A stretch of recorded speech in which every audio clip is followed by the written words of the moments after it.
ഉമ്മ പറയും എൻ്റെ പെണ്ണുങ്ങളെ കൊണ്ടയക്ക, അവൾ എനിക്ക് പിടിച്ചിട്ടില്ല. എന്തേ ഉമ്മ? കല്യാണം കഴിച്ച് നിക്കാഹ് എന്ന് പറഞ്ഞാൽ ഈ ഐസ്ക്രീം നിന്ന പോലെ എന്തുകൊണ്ട് എനിക്ക് അവളെ പിടിച്ചിട്ടില്ല? അപ്പൊ കാരണം എന്താ? കാരണം കല്യാണം കഴിഞ്ഞപ്പോൾ സ്ത്രീധനം ഉമ്മ പ്രതീക്ഷിച്ചിട്ടുണ്ട്. മകൻ പിന്നെ വേളൊക്കെ കേട്ട് എനിക്കൊന്നും വേണ്ട എന്ന് പറഞ്ഞു പോകുന്ന കാര്യം. ഉമ്മക്ക് അത്ര ആവേശമൊന്നും ഉണ്ടായിട്ടുണ്ടാവില്ല. ഉമ്മ വരെ ഒന്നും കൊണ്ടുവരാതെ അവള് പോകുന്നത്.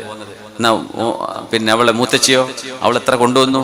ഈ കൊണ്ടുവന്നു ഇതെത്താ എന്നാ അത് വയറ് നിറയാ? എനിക്കറിയില്ല.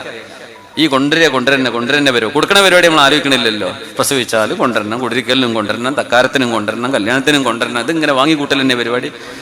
അതിൽ കുറയുമ്പോൾ വെറുപ്പ്. അപ്പൊ പിന്നെ പണ്ട് കിട്ടിയതൊക്കെ മറന്നു, മുമ്പ് ചെയ്ത നന്മകൾ മറന്നു. അതിന്റെ പേരിൽ പിണക്കം, തൊലാക്ക്, ഒഴിവാക്കല്.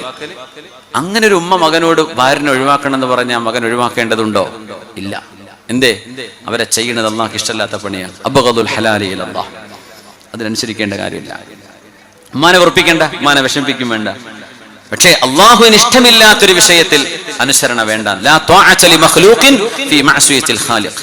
പടച്ചവനെ ധിക്കരിച്ചുകൊണ്ടൊരു പടപ്പിനെയും അനുസരിക്കേണ്ടതില്ല.